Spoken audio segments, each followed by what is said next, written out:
Hello viewers, welcome to my YouTube channel. तो आपको पता है कि हम रियल एनालिसिस डिस्कस कर रहे हैं और प्रीवियस लेक्चर में हमने डिस्कस किया था about the बोल्जन-वीरस्ट्रैस theorem.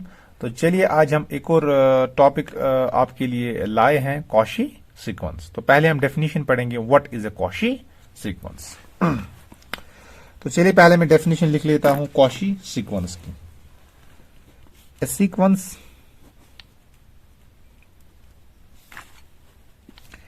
a sequence an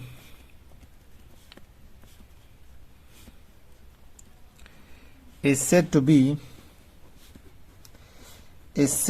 a Cauchy sequence। तो अगर आपके पास एक सीक्वेंस an है, इसको हम बोलेंगे Cauchy sequence if for any epsilon positive, if for any epsilon positive there exists a positive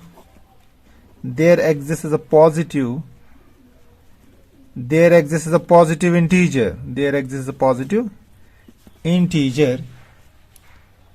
such that there exists a positive integer n। और जो ये पॉजिटिव इंटीजर n है ना, ऑफ कोर्स ये डिपेंड करेगा एप्सिलॉन पे, ठीक है।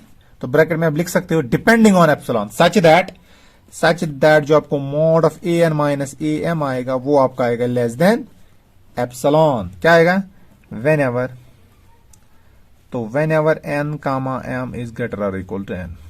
तो जब भी एन कामा एम इस एन को क्रॉस करेगा तो जो कोई भी टर्म इसके बाद आपको मिलेगी ना, उनकी डिफरेंस अगर आप कैलकुलेट करोगे वो छोटी होगी, ठीक है। वो एप्सिलॉन आपके पास कोई भी आर्बिट्री पॉजिटिव नंबर है, उस आर्बिट्री पॉजिटिव नंबर से भी वो छोटी होगी, ठीक है। तो अगर हम एप्सिलॉन को बहुत स्मॉल लें, इसका मतलब उसके दरमियान जो डिस्टेंस होगी ना, जब एन और एम इस कैपिटल एन को क्रॉस करेगा, उन टर्म्स के दरमियान डिस्टेंस बहुत कम होती जाएगी। इसका मतलब वो टर्म्स आपस में क्लोज होती जाएंगी। तो ये डेफिनेशन है किसकी? कॉशी सीक्वेंस की। तो sequence n is said to be a Cauchy sequence if for any epsilon positive there exist a positive integer n depending on epsilon such that mod of an minus am is less than epsilon whenever n comma m is greater और equal to n। I hope आपको ये definition समझ आई होगी, ठीक है।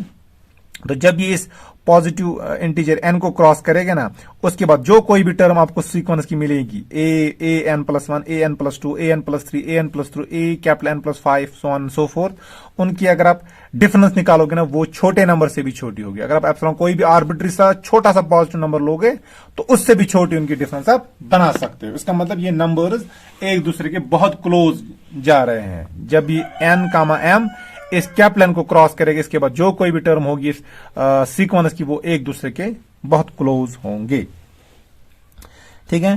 तो चलिए हम पहले एक एक्सरसाइज करेंगे यहां पर। Prove that every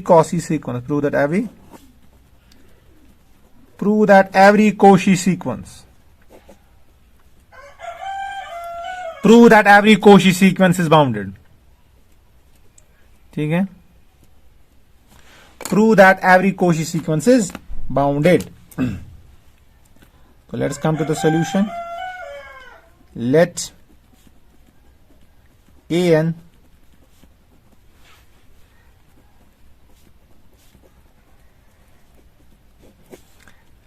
an be a Cauchy sequence। Therefore, तो आपको जो ए एन है ये आपको दी गई है कॉशी सीक्वेंस। आपको प्रूव करना है जो कोई भी कॉशी सीक्वेंस है वो क्या है? वो है बाउंडेड। तो let a n be any Cauchy sequence therefore for any epsilon positive there exists a positive integer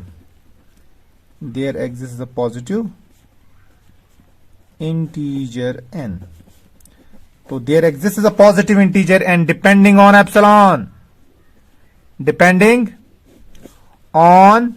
epsilon, ये मैं डेफिनेशन यूज की, ये definition.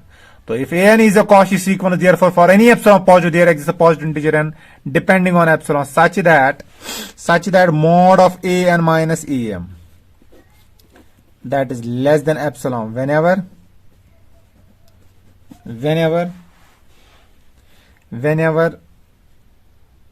n comma m greater or equal to m। तो जब m इस capital N के बराबर हो या इससे बड़ा हो तो ये डिफरेंस क्या आएगी, इससे छोटी आएगी। तो मैं लिख सकता हूं यहां पर इन पर्टिकुलर, तो अगर मैं लू a small n minus a capital N, what can you say about this. अब जब m इस कैपिटल एन के बराबर आएगा उस वक्त भी जो ये डिफरेंस होती है ना वो होती है लेस देन एप्सिलॉन। इसका मतलब यहां पर भी लेस देन एप्सिलॉन होगा। क्या मैंने लिया यहां पर, मैंने लिया put m is equal to capital N, ठीक है। तो पर्टिकुलर केस के a n minus a capital N is less than epsilon. तो कब आएगा, लेकिन ये भी कब आएगा, वेन एवर, लेकिन कब होगा, जब ये छोटा n ये इस बड़े वाले n को क्रॉस करेगा या इसके बराबर होगा, ठीक है। क्योंकि a n minus a m less than epsilon है, whenever n comma m is greater और इक्वल टू n।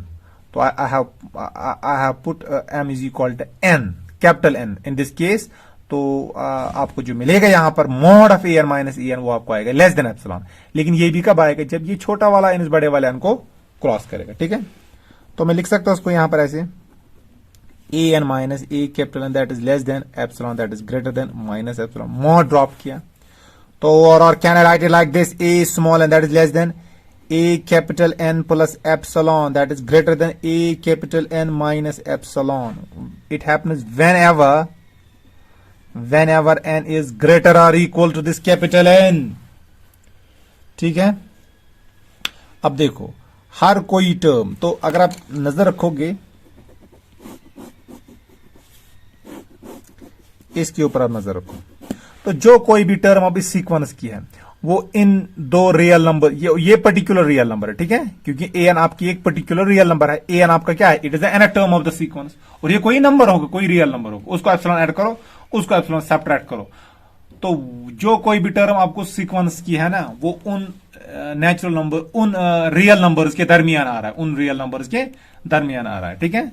तो देखो आप बोलोगे पहली टर्म है सीक्वेंस की a1, दूसरी टर्म है a2, तीसरी टर्म क्या है a3, सो ऑन। आपको एक जगह मिलेगा एक टर्म an, फिर an+1, फिर an+2, so on so fourth. तो जो कोई भी टर्म इसके बाद जो ये टर्म्स हैं, तो अगर आप इन टर्म्स पे नजर रखोगे ना, a capital n plus one, an capital plus 2, इनके बाद जो कोई भी टर्म्स होंगी ना वो an प्लस एप्सिलॉन और an माइनस एप्सिलॉन के बीच में आएंगी। क्यों, क्योंकि whenever n crosses this bigger n, whenever n is greater or equal to n, तो जो an है that is less than an plus epsilon, that is greater than a capital N minus epsilon। अब in terms की बारी आ गई, a1, a2, a3, so on। तो आपको अब ये टर्म्स आ गए, कौन सी terms, that is a1, a2, a3, so on। कौन सी टर्म्स, इससे पहले यहां पर एक और टर्म होगी दैट इज an माइनस 1। तो ये कितनी टर्म्स है यहां से यहां तक, तो ये n माइनस 1 टर्म्स है, ठीक है। तो चलिए बेटा, तो दिस इज लेट के, तो चलिए मैं कैपिटल के एक मानूंगा maximum of, this is a1, a2, a3, so on, a capital N minus 1 comma an plus epsilon. अब चलिए देखो यह है a1, a2, a3, so on, an minus 1, ये सारे के सारे रियल नंबर्स हैं। अब इसमें मैं लूंगा an प्लस एप्सिलॉन, तो ये सारे के सारे यहां पर क्या है, रियल नंबर्स। और मैं जानता हूं रियल नंबर्स कंपैरेबल होते हैं, मैं बोल सकता हूं कौन सा बड़ा है कौन सा छोटा है। अब चलिए जो इनमें सबसे बड़ा होगा उसको मैं बोलूंगा k, let k be the maximum of this real number, इनमें से कोई रियल नंबर जो मैक्सिमम होगा। और small k be the minimum of a1, a2, a3, so on, an minus 1 comma an minus epsilon. तो सो मैं बोल सकता हूं बेटा, तो सो मैं बोलूंगा यहां पर जो ये आपके an आएगा। अब देखो जो ये जरा यहां पर ये an, आप देखो an is less then an, ठीक है। This is less then k because k maximum है, and this is greater than an minus epsilon, and this an minus epsilon is the minimum। तो ये इस स्मॉल k से बड़ा होगा क्योंकि k इनका मिनिमम है, या ग्रेटर और इक्वल होगा या लेस और इक्वल होगा, ठीक है। This is plus epsilon here, this is minus epsilon here. तो स्मॉल k आपको आएगा लेस और इक्वल an माइनस एप्सिलॉन। ये कब होगा, and this happens for all n, क्योंकि देखो ये चीज तो इन n ग्रेटर और इक्वल n के लिए तो होगा ही। और अगर आप ये देखोगे जो ये an प्लस k है that is less than epsilon, और ये लेस देन k होगा, क्या होगा, लेस देन, ये any how less than k है क्योंकि k इनमें मैक्सिमम है, ठीक है। तो मैं यहां पर बोल सकता हूं जो आपका ये ए एन आएगा ये आपका आएगा लेस देन के ग्रेटर और equal to small k, and this happens for all n belongs to N. अब देखो ए एन जब इनके दरमियान होगा, एन ग्रेटर और इक्वल टू एन होगा, तो हम जानते हैं जो ए एन है ये ए कैपिटल एन प्लस एप्सिलॉन से बड़ा है, ए एन माइनस ए एन माइनस एप्सिलॉन से छोटा बड़ा है और उससे छोटा है। अब देखो ये खुद किससे छोटा है, ये कैपिटल के से छोटा है। अब चाहे एन ग्रेटर और इक्वल टू एन से बड़ा हो या एन लेस और इक्वल टू एन से बड़ा हो, तो ए एन आपको हमेशा लेस देन के आएगा, क्योंकि देखो A1 A2 A3 Son AN minus 1 ये भी के से छोटे ही है ना, या ज्यादा से ज्यादा बराबर है, ठीक है। अब जब n ग्रेटर और इक्वल टू n आएगा, हम तो जानते हैं जो टर्म ऑफ सीक्वेंस होती है वो AN प्लस एप्सिलॉन से छोटी होगी, AN प्लस एप्सिलॉन से छोटी होगी, और AN प्लस एप्सिलॉन भी हम जानते हैं ये AN प्लस एप्सिलॉन इस कैपिटल के से छोटा होगा। इसका मतलब जो कोई भी टर्म इस सीक्वेंस की होगी A1 A2 A3 so on and so forth, A1 A2 A3 A4 so on and so forth, वो आपको इस कैपिटल के से छोटी होगी, एंड सिमिलरली जो भी कोई टर्म होगी वो इस स्मॉल के से बड़ी होगी, and this happens for all n. अब इसका मतलब क्या है, हर कोई टर्म जो सीक्वेंस की है ये दो रियल नंबर्स के दरमियान, ये दो रियल नंबर्स के दरमियान आ रहा है, तो इसका मतलब क्या हम बोलेंगे, तो इसका मतलब this shows that the sequence is bounded. आप इस यूनिट नंबर सेकंड का पहला वाला लेक्चर रिकॉल करवाओ, देखो, अगर जिसने वो लेक्चर नहीं देखा पहले वो लेक्चर्स देख ले, बाद में आपको ये समझ आएगा कि बाउंडेड सीक्वेंस मैंने आपको पढ़ाया है, वहां पर प्ले लिस्ट पढ़ी है, ठीक है। तो पहले वो लेक्चर्स देख ले, बाद में आपको इजी वे में समझ आएगा। दिस शोज दैट तो जो सीक्वेंस है, सीक्वेंस इज बाउंडेड, तो ये सीक्वेंस आपकी बाउंडेड है। आई होप आपको ये समझ आया होगा। तो जो कोई भी कॉशी सीक्वेंस है आपकी वो आपकी बाउंडेड होती है। तो यहां पर एक और क्वेश्चन, नेचुरल क्वेश्चन आ गया, क्या ऐसी सीक्वेंस है जो कि अनबाउंडेड हो और कॉशी भी हो? Does there exist any sequence which is unbounded and that is Cauchy? इसका जवाब मुझे आप कमेंट सेक्शन में मेंशन कीजिएगा।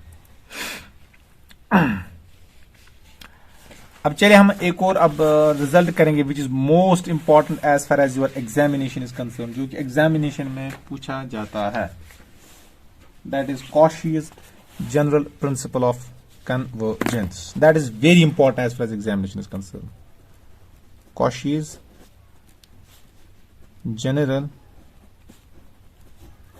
Principal, Cauchy's general principle of convergence। तो Cauchy's general principle of convergence, I hope जो मैं आपको पढ़ा रहा हूं ये आपको समझ आ रहा है। अगर समझ नहीं आएगा तो आप कमेंट सेक्शन में अपनी क्वेरीज मेंशन कीजिए, वहां पर मैं ये रिजॉल्व कर लूंगा। अब देखो हम पढ़ेंगे Cauchy's general principle of convergence. It is very important और ये कभी कभार एग्जामिनेशन में पूछा जाता है। तो चलिए पहले इसके स्टेटमेंट पढ़ेंगे। सीक्वेंस AN, तो अगर आपके पास एक सीक्वेंस है रियल नंबर्स की, सीक्वेंस AN, और यहां पर जो सीक्वेंस होगी वो रियल नंबर्स की सीक्वेंस होगी, क्योंकि हम यहां पर रियल एनालिसिस डिस्कस कर रहे हैं। A sequence AN is convergent is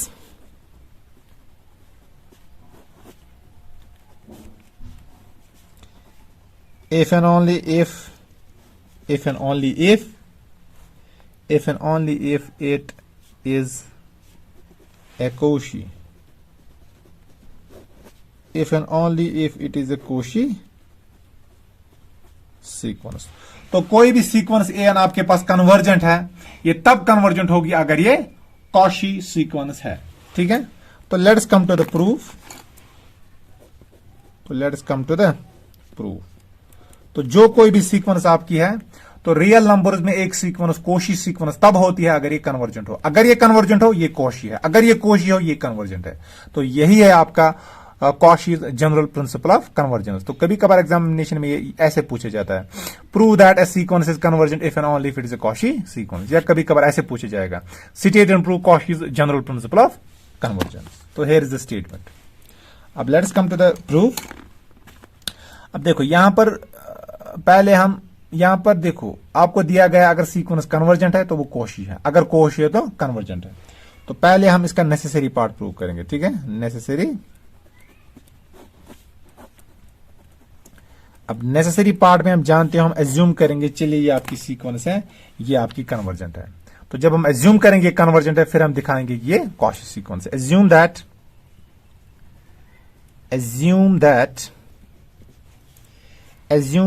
A n is convergent. Assume that a n is convergent. चलिए हम एज्यूम करेंगे जो आपके पास ये सीक्वेंस ए एन है ये कन्वर्जेंट है। से इट कन्वर्जेस टू एल। चलिए अब मान लीजिए ये कन्वर्ज हो रहा है कहां पर, इट कन्वर्जेस टू एल या इट कन्वर्जेस टू एल। ठीक है, देखो अगर हम एज्यूम करेंगे कि ए एन आपके पास एक कॉशी सीक्वेंस है, अब हम प्रूव क्या करेंगे, अब हम प्रूव करने वाले हैं कि जो ये आपके पास सीक्वेंस है ये कन्वर्जेंट होगी, ये कॉशी सीक्वेंस होगी। तो then we shall prove that, necessary part में हम यही एज्यूम करेंगे, ये वाला कि ए एन आपके पास कन्वर्जेंट है, फिर ये वाला पार्ट प्रूव करेंगे इट्स अ कॉशी सीक्वेंस। तो assume that a n is convergent, say it converges to l, then we shell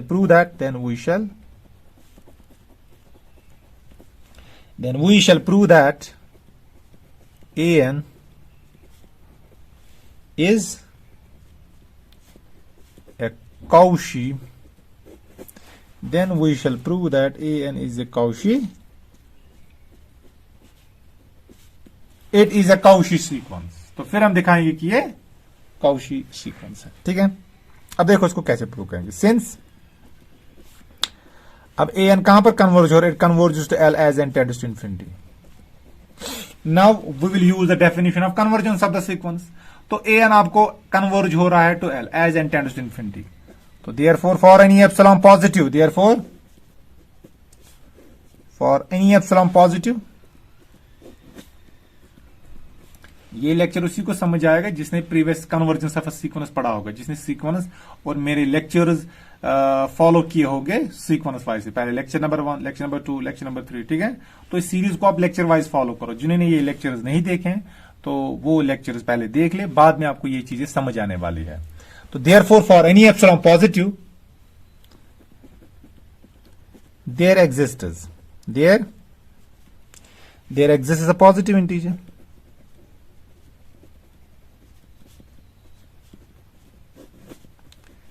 there exists a positive integer capital N.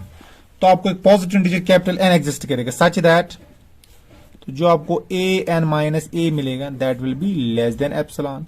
तो that will be less than epsilon by 2। If epsilon is arbitrary तो epsilon by 2 भी arbitrary होगा, sorry a n minus L आएगा।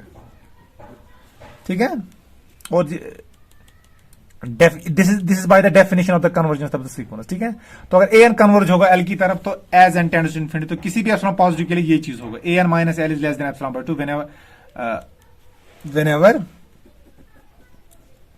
2 whenever this n it crosses this big N. ठीक है, whenever this small n is greater or equal to capital N. In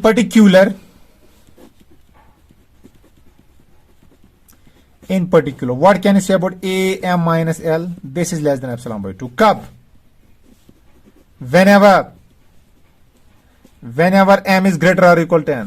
तो अगर मैं n की जगह m लूं तो मैं बोल सकता हूं ना ए एम माइनस एल ये लेस देन एप्सिलॉन बाय 2 आएगा। कब? जब m ग्रेटर और इक्वल टू n होगा। जब n ग्रेटर और इक्वल टू n है, जो कोई भी टर्म है ना इस सीक्वेंस की वो l के बहुत क्लोज जाएगी। अब उस टर्म को आप nth टर्म बोलो या mth टर्म बोलो, जब भी वो mth टर्म इस कैपिटल n को क्रॉस करेगा वो टर्म भी l के बहुत क्लोज जाएगी। Now a n minus a m, मैं इसको लिख सकता हूं this is a n minus L plus l minus a m लिख सकता हूं, क्योंकि ये एल और एल कट जाएगा वापस ही ये आएगा। यहां पर मैं लिख सकता हूं a l minus l mod plus l minus a m mod, अलग अलग बाई ट्रायंगल इनइक्वालिटी।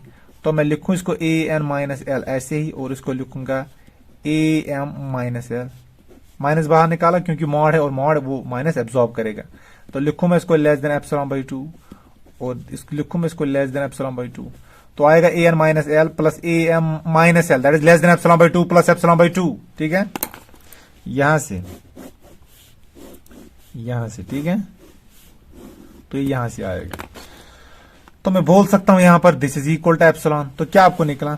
तो आपको निकला a n minus a m this is less than epsilon whenever. अब ये आपको एप्सिलॉन से छोटा क्यों है? जब आपको a n minus L epsilon by 2 से छोटा है, लेकिन a n minus L epsilon by 2 से छोटा आ रहा है। कब आ रहा है? जब आपको एन ग्रेटर और इक्वल टू एन आ रहा है। और exactly on the same line is mod of am minus l is less than epsilon by 2 whenever this m is greater or equal to n. So what does that mean? It means that an minus am mod is less than epsilon whenever m comma n, whenever n comma n is greater or equal to n. तो जब आपका am minus an less than epsilon it is less than epsilon, ये epsilon से छोटा आ रहा है। कब आ रहा है? जब आपका n और m इस कैपिटल एन से छोटा होगा। तो isn't it this is the definition of the Cauchy sequence? This shows that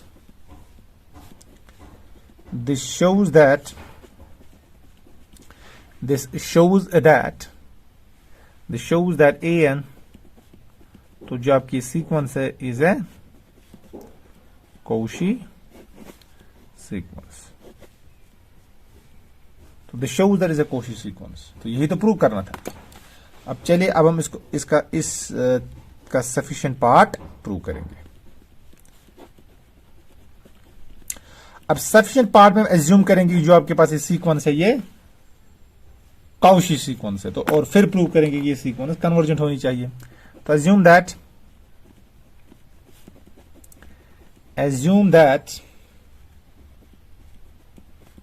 an is a Cauchy sequence. Assume that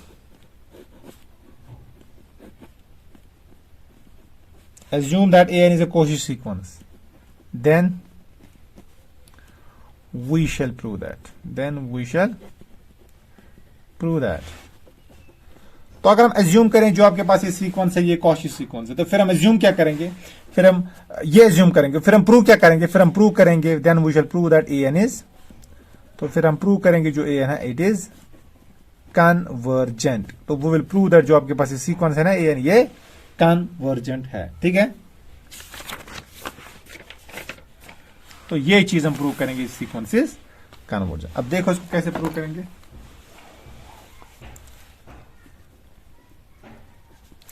since an is a Cauchy sequence, क्योंकि हमारे पास यही गिवन है इस वक्त,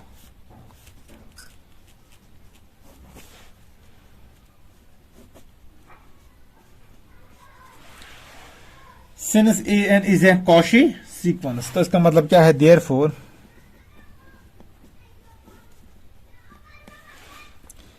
therefore for any epsilon positive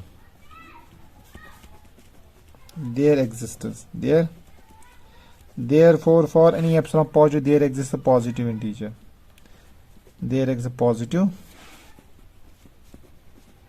integer, capital N, depending on epsilon such that mod of an minus am that is less than epsilon by 3, because if epsilon is arbitrary then epsilon by 3 is also arbitrary whenever n comma m is greater or equal to capital N। ठीक है,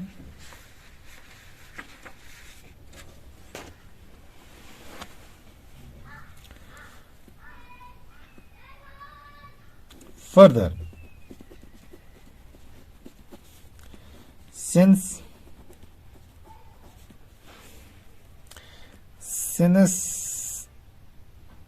an is a Cauchy sequence,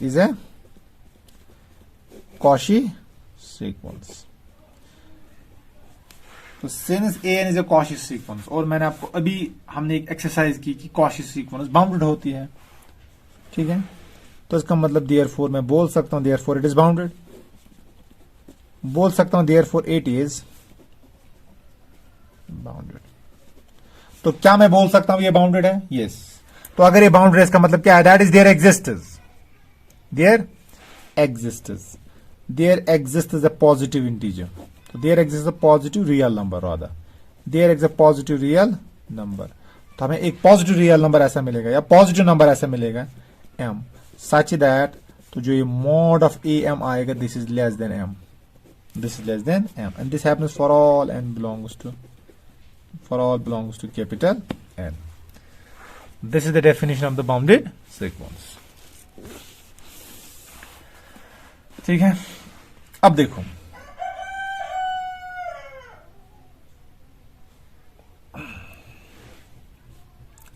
तो इसका मतलब जो आपके पास ये sequence है ना ए एन, ये आपके पास एक बाउंडेड सीक्वेंस है। क्या है? Bounded sequence. और आप प्रीवियस लेक्चर में मैंने आपको जो थ्योरम करवाई थी, बोल्स-नोवियर्स थ्योरम, वो क्या बोलती थी? Every bounded sequence has a limit point. तो अगर आपके पास ये सीक्वेंस ए एन है, ये कॉची सीक्वेंस है और हर कोई कॉची सीक्वेंस बाउंडेड है, इसका मतलब जो आपके पास ये सीक्वेंस है ना, ये sequence a n, this sequence a है, तो ये सीक्वेंस जो आपके पास है ना, ये कौन सी सीक्वेंस है? ये आपके पास बाउंडेड सीक्वेंस है, तो इसका भी तो लिमिट पॉइंट होगा। तो मैं बोल सकता हूं 10, तो 10 ए n is a bounded sequence. So thus an is a bounded sequence and hence by Bolzano Weierstrass and hence by Bolzano-Weierstrass theorem it follows that तो hence by Bolzano-Weierstrass theorem it follows that तो Bolzano-Weierstrass theorem से क्या follow होगा? तो ये follow होगा, it follows that जो आपके पास ये an है, an has a limit point, an has a limit point। तो बोल्ज़नो-वीयर्स्ट्रास थ्योरम से ये फॉलो होगा जो आपके पास ये ए एन है, इसका लिमिट पॉइंट है, से उस लिमिट पॉइंट को मैं बोलूंगा एल नाम। चलिए, इसका लिमिट पॉइंट क्या है? एल। तो अगर एल इसका लिमिट पॉइंट, इसका मतलब क्या है? तो जो every neighbourhood of this L contains infinitely many terms of the sequence, तो इसका मतलब इस एप्सिलॉन के लिए, अब देखो अगर मैं बोल सकता हूं तो मैं बोलूंगा यहां पर तो जो ये L minus epsilon by 3 L plus epsilon by 3, अगर ये नेबरहुड लेंगे हम, किसका? L का।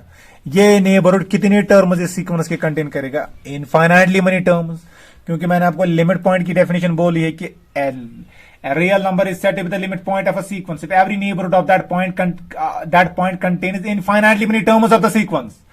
तो इसका मतलब अगर ये L आपका इसका लिमिट पॉइंट है, तो जो कोई भी नेबरहुड इसका होगा वो इनफाइनाइटली मेनी टर्म्स कंटेन करेगा। तो इन पर्टिकुलर अगर मैं ये नेबरहुड लूं L minus epsilon by 3 L plus epsilon by 3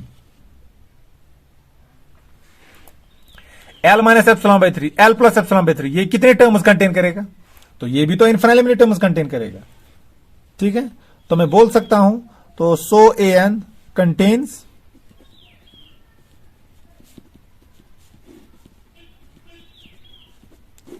contains infinitely many terms of the sequence. It contains infinitely many terms of the sequence. ठीक है, तो ये कितने टर्म्स की कंटेन करेगा? ये इसके इनफाइनाइटली मनी टर्म्स इस सीक्वेंस की कंटेन करेगा। दैट इज मैं बोल सकता हूं जो आपका ये ए एन है, ये बिलोंग करेगा L minus epsilon by 3 L plus epsilon by, ठीक है, तो L minus epsilon by 3 L plus epsilon by 3।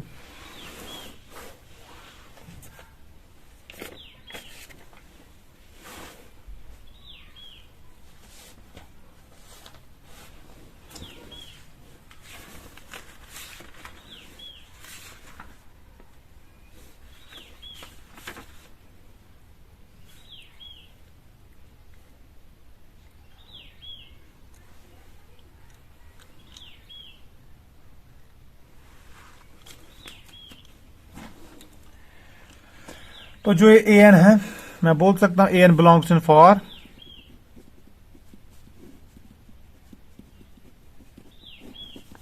Infinitely many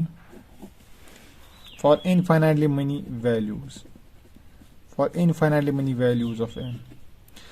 तो मैं बोल सकता हूं जो आपके पास ये ए एन है, तो ये इस नेबरहुड में आएगी। किस नेबरहुड में? L minus epsilon by 3 L plus epsilon by 3 for infinitely many values of n.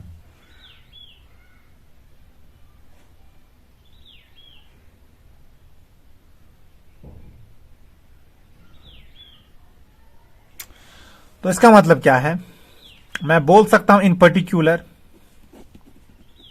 Sorry, for infinitely many values of n, in particular मैं बोल सकता हूं कि मैं एक पॉजिटिव इंटीजर ढूंढ सकता हूं. We can find a positive integer.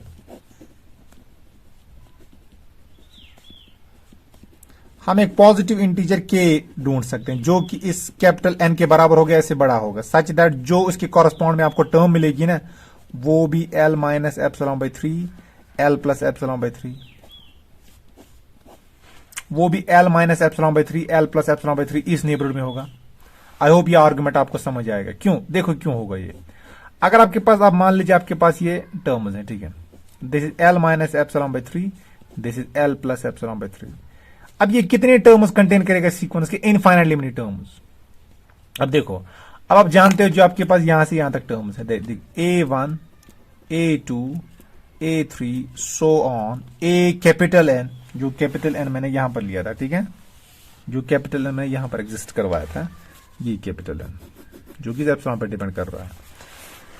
और फिर A कैपिटल N प्लस 1, फिर A capital N plus 2, so on and so fourth.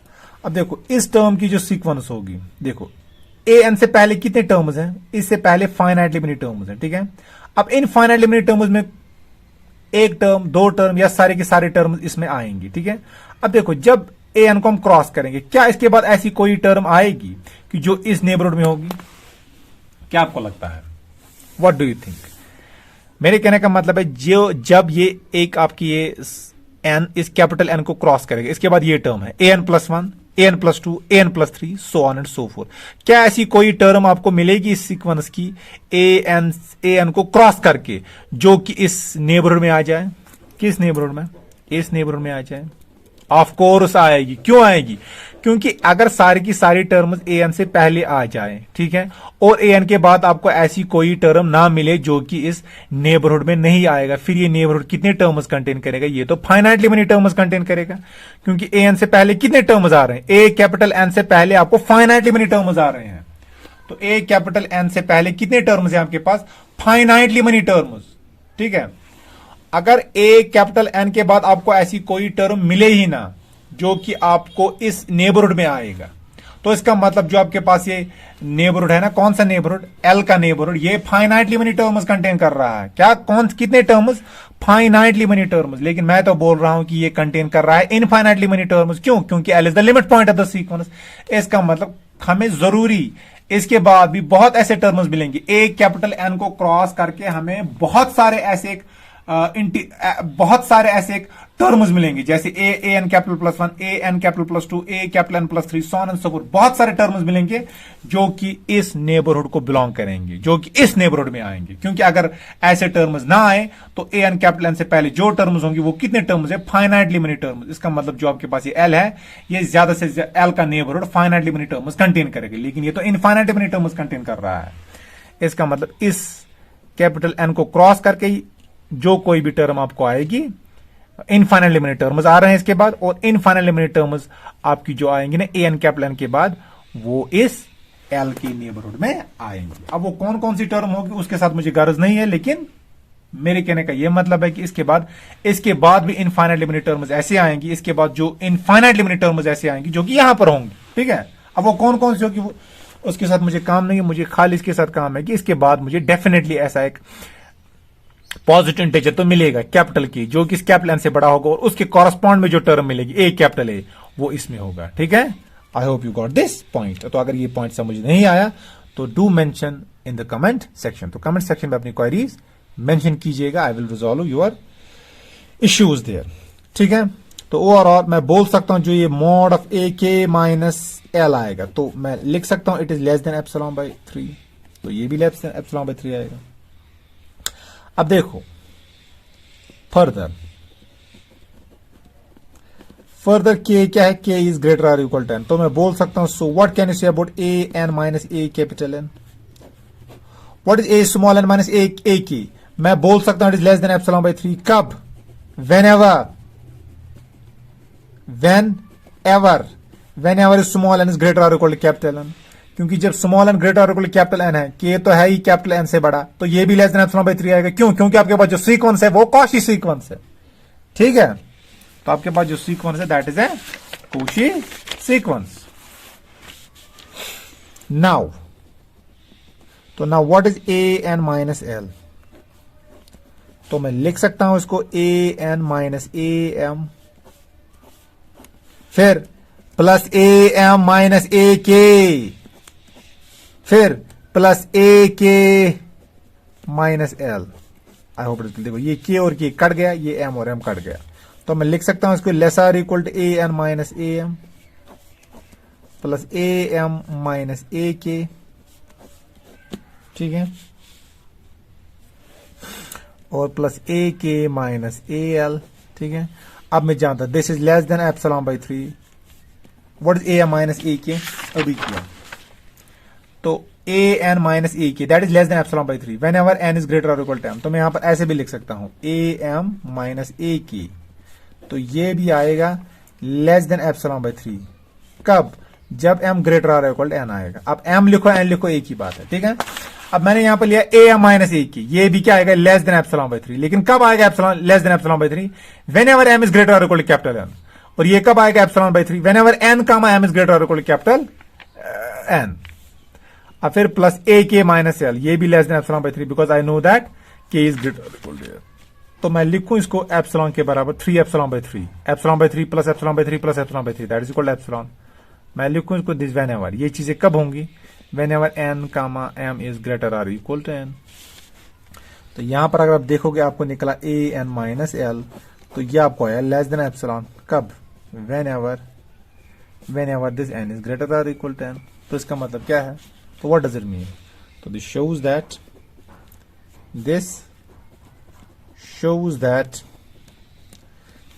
That जो आपके पास ये सीक्वेंस ए एन है it converges to L as n tends to infinity, as n tends to infinity. तो यही तो prove करना था। तो इसका मतलब this shows that this sequence is convergent, that is a n is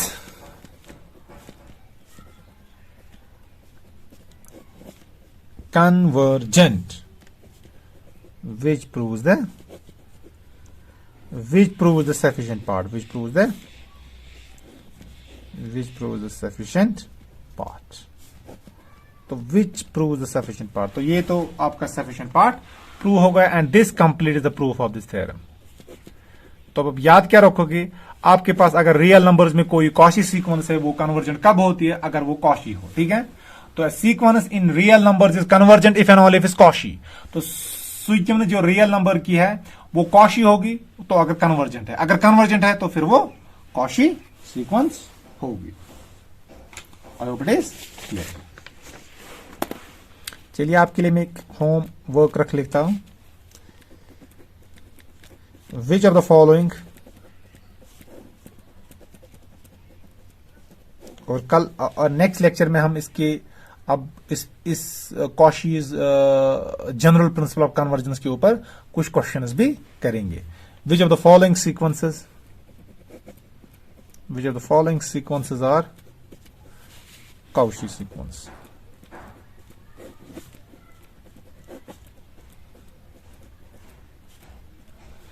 अब बोलो कौन सी सीक्वेंस में कॉशी सीक्वेंस है? ठीक है, 1 बाय एन, दूसरी है 1 by n square, is this the Cauchy sequence.